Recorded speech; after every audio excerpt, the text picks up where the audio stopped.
We've seen how there are vast chasms in living standards throughout our societies, and the tiny proportion who control it to their own benefit. It's difficult for most people to see it as they've grown up inside that system and take it for granted. But once you examine the detail, it all becomes clear, and all achieved using their smoke and mirrors deceptions. Many years ago, while working for a large corporation, I found myself baffled at how my department head earned such a fabulous wage. What skills could he have to earn this immense reward? And it didn't dawn on us until years later.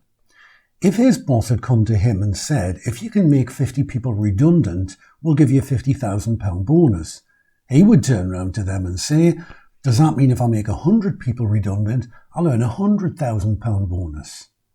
And that's when the penny dropped.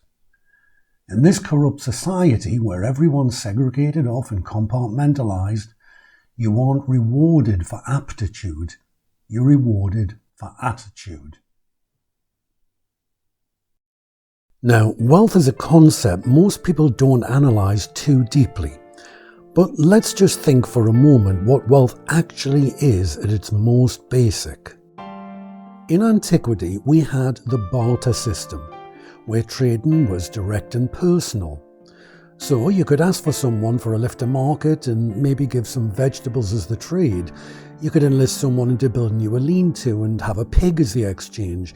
But whatever the trade was, it was something you both agreed mutually. With modern life, the barter system couldn't work because modern-day possessions means we rely on people devising methods of innovation, design, production, and a whole range of service providers so complex that we need to introduce another system. Enter money. Now imagine that we have a large central warehouse with a store of lead pellets. Whichever job or task we perform, we have monitors who register our work and instruct someone at the warehouse to drop a lead pellet into a well every time we complete 5 minutes of our task. So constantly these lead pellets are dropping into that large central pot as a representation of each person's labour.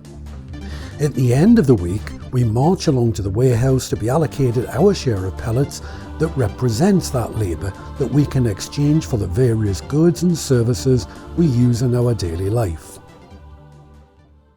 Now imagine at the end of the week you go to the warehouse and line up with thousands of others.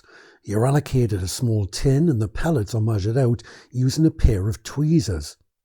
On your way out, a guard stops you and takes out a third of them to go back into the pot to distribute to pay for establishing the infrastructure that we all use, schools, buses, roads, etc.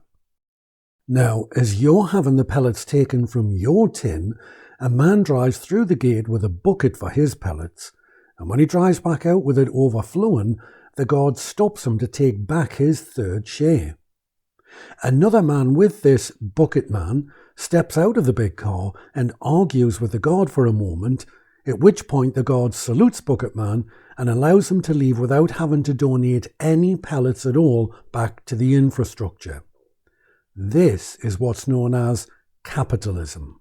So the barter system meant we could see what we were trading, whereas money and finance has been developed as a criminal smoke and mirrors distraction to deliberately trick the vast majority of us into working so that a tiny minority don't have to.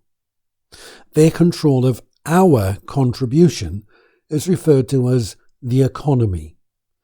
So that when we have an economic crash, what's really happening is that these criminals have withdrawn all the pellets, money, and locked the factory doors.